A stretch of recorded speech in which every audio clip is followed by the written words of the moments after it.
Baik, selamat pagi, selamat siang, selamat sore, dan selamat malam. Jadi kami berempat di sini dari kelompok 12 praktikum mikropaleontologi akan mempresentasikan tentang laporan uh, tugas besar mikropaleontologi. Boleh next? Jadi tak kenal maka tak sayang, ada Abi Deva Devanza di sini dengan NIM akhiran 003, selanjutnya ada Jasmine Akila dengan akhiran NIM 035, ada Debbie akhiran NIM 047, dan saya sendiri dengan akhiran NIM 073. Jadi dari presentasi kita pada kali ini ada 3 hal atau 4 hal yang akan dibahas. Yang pertama ada pendahuluan, yang kedua ada geologi regional, masuk pembahasan, dan yang terakhir penutup. Pertama, kita sebelum mulai ke inti dari laporan ini, kita bahas dulu nih ya, pendahuluan dari laporan ini. Jadi latar belakang dari pembuatan laporan ini adalah sisa-sisa organisme yang terawetkan secara alami akan menjadi fosil yang berukuran kecil, yang sifat dan strukturnya dapat dianalisis dengan baik menggunakan mikroskop yang disebut dengan mikrofosil. Jadi mikrofosil ini terdiri dari sisa-sisa mikroorganisme bersel tunggal dan bersel banyak, atau yang disebut biasanya foraminifera, nanoplanktonik, diatom, radiolaria, dan palinomorf, atau serbuk sari ya. Selain itu mikrofosil memainkan peran penting dalam studi biostratigrafi karena kelimpahan dan penyebarannya yang sangat banyak dan luas di sedimen laut. Selain itu mereka memiliki keunggulan karena evolusi yang cepat dan distribusi geografis yang luas sehingga memungkinkan penentuan umur relatif yang akurat dan korelasi antar wilayah yang berbeda. Sedangkan biostratigrafi sendiri adalah ilmu yang atau salah satu cabang dari stratigrafi yang memanfaatkan fosil untuk menentukan umur relatif dan korelasi strata batuan. Jadi metode ini memainkan peran penting dalam pemahaman sejarah geologi suatu wilayah, khususnya dalam eksplorasi sumber daya alam seperti minyak dan gas bumi. Dalam konteks di Indonesia, yang dikenal sebagai salah satu negara dengan kekayaan sumber daya alam yang melimpah, studi biostratigrafi ini menjadi sangat relevan dan bernilai sangat tinggi. Boleh di next? Dan untuk tujuan dari laporan kali ini ada 3. Yang pertama adalah menentukan umur batuan, yang kedua menentukan lingkungan pengendapan beserta perubahannya, dan yang terakhir ada interpretasi sejarah geologi Cipamikis. Nah, Cipamikis ini merupakan lokasi dari tempat yang kita teliti pada laporan kali ini. Nah, ini ya, masuk lokasi penelitian. Jadi lokasi penelitian ini dilakukan di daerah Sungai Cipamingkis di Desa Sukaresmi, Kecamatan Sukamakmur, Kabupaten Bogor, Jawa Barat, di mana sungai ini merupakan sungai yang melintasi cekungan Bogor dan juga menjadi bagian dari formasi Cibulakan. Dalam penelitian ini, pengambilan sampel mikrofosil dilakukan di beberapa titik yang memiliki perbedaan dataran jenis batuannya. Selanjutnya masuk ke geologi regional yang akan dijelaskan oleh Jasmine. Silahkan Jasmine. Daerah penelitian ini termasuk ke dalam cekungan Bogor dan termasuk ke dalam anggota formasi Cibulakan mulai terdapat sedimentasi pada Kalimesan awal, yaitu M5 hingga M8, yang semua sedimennya berasal dari dataran Sunda di utara. Proses sedimentasi yang berlangsung menggunakan batu pasir kuarsa, batu gamping napal. Saat ini, morfologi cekungan Bogor bagian utara merupakan bagian dataran dan semakin ke selatan berubah menjadi laut dangkal. Pada saat mesan tengah, yaitu M8 hingga M12, tidak ada kejadian geologi yang signifikan mempengaruhi pengendapan cekungan Bogor bagian utara, sehingga pengendapan tetap terjadi dan menghasilkan batu lempung, batu gamping napal, dan batu pasir yang termasuk dalam formasi Cibulakan bagian atas. Pada saat akhir mesan tengah, yaitu M12 hingga M15, pengendapan formasi Cibulakan mengalami perubahan fasies menjadi laut dalam dan menjadi batas dengan formasi Bojong Naik.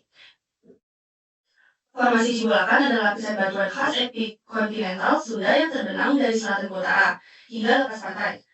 Nah, ketebalan lapisan bervariasi dengan ketebalan 157 meter di bagian stratotarik, 2.300 meter di bagian selatan, dan pada area utara umumnya kurang dari 1.000 meter. Formasi Cibulakan memiliki ciri pada bagian bawahnya terdiri dari serbik karbonat berwarna coklat hingga abu-abu dengan beberapa bagian mengandung batu bara dan kongkrat.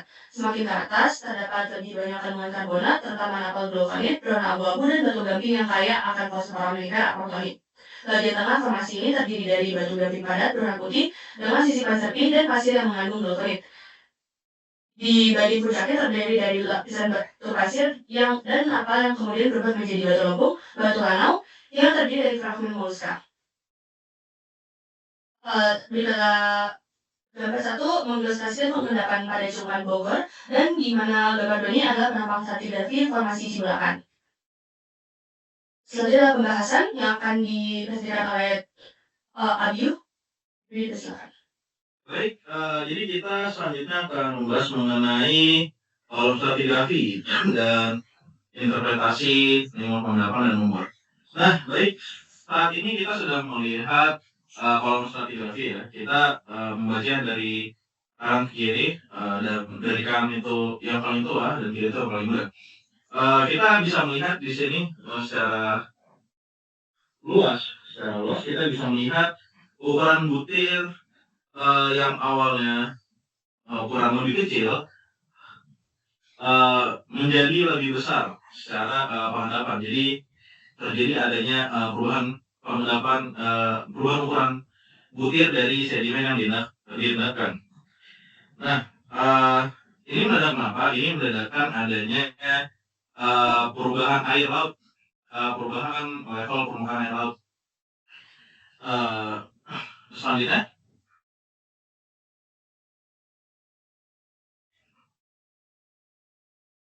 ya, ini berikut merupakan tabel distribusi persebaran fosil. Di sini ada fosil Foraminifera bentonik dan Foraminifera besar yang digunakan sebagai interpretasi lingkungan pengendapan, dan Foraminifera pantoni yang digunakan sebagai interpretasi dari umur batuan.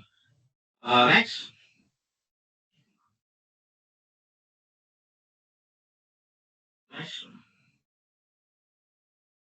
Nah, di sini coba kembali ke sebelumnya. Ya, ini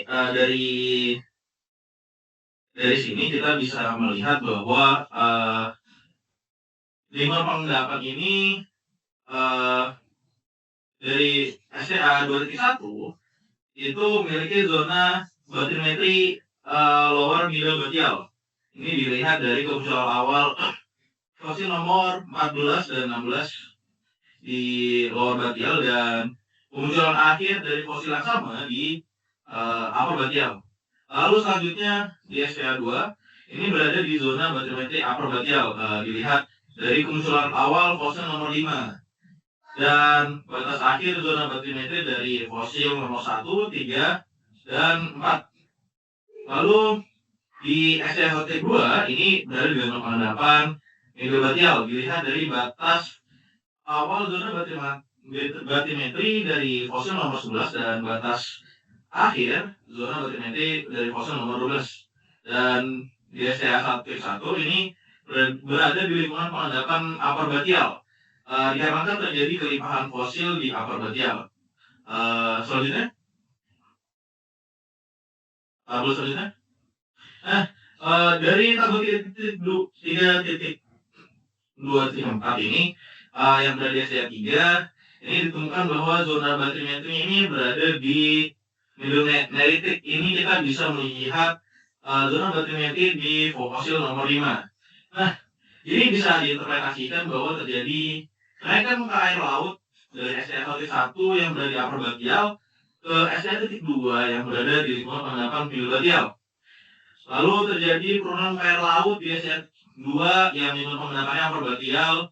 Setelah itu terjadi kenaikan muka air laut yang dilihat dari STA 2.1 yang berada di zona bathymetry lower hingga middle batial. Nah, terakhir ini terjadi penurunan muka air laut atau regresi yang dilihat dari STA 3 yang berada di zona bathymetry middle neritic. Seperti itu. Selanjutnya kita ke Foraminifera pantoni. Ini digunakan untuk interpretasi umur. Nah, dari tabel 3.2.3 ini kita bisa memperkirakan umur dari sampel batuan yang diambil. Jadi dari STA 2 ini kisaran umurnya P19 hingga N1. Ini dilihat dari event FAD dan LAD dari fosil Globigerinoides, Globosi, dan Globuligerina balat Matavoy.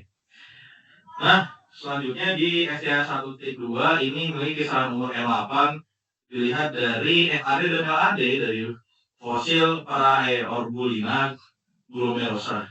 Ini di umurnya M8 ya. Selanjutnya di SCA 1.1 memiliki kisaran umur M19 hingga M21 dilihat dari FAD fosil Globigerina pallida. Ini di kisaran umur M19 ini FAD ya tadi ya kemunculan awalnya ya, dan LAD kemunculan akhir dari fosil Globigerina boides di umur M21. Next. Kemudian selanjutnya ini sejarah penggelapan lokasi penelitian yang terjelaskan oleh Jas ya. Jadinya pada periode Miocene ini di wilayah Cipamingkir terjadi perubahan signifikan dalam lingkungan pengendapan. Data stratigrafi dari stasiun 1 menunjukkan lapisan terbawah dengan dominasi fosil yang teridentifikasi pada zona batial yang mengindikasikan lingkungan laut dalam. Perkembangan lapisan-lapisan berikutnya mencerminkan perubahan kondisi lingkungan pengendapan di wilayah ini yang direkam melalui proses sedimentasi dan karakteristik fosil yang berbeda. Interpretasi lingkungan pengendapan didasarkan pada analisis foraminifera bentonik dan foraminifera besar. Pada stasiun 1.1 ditemukan kelimpahan fosil pada zona upper batial menunjukkan lingkungan pengendapan laut dalam. Stasiun 1.2 mencerminkan kondisi middle batial ditandai oleh kemunculan awal fosil nomor 11 dan batas akhir fosil nomor 12. Dalam zona batimetri tersebut, ia menunjukkan kenaikan muka air laut dari upper batial ke middle batial. Di stasiun 2, lingkungan pengendapan berada pada zona upper batial, ditunjukkan oleh kemunculan awal fosil nomor 5 dan batas akhir fosil nomor 1, 3, dan 4. Ini mengindikasikan bahwa setelah kenaikan muka air laut sebelumnya, terjadi penurunan muka air laut kembali ke zona upper batial.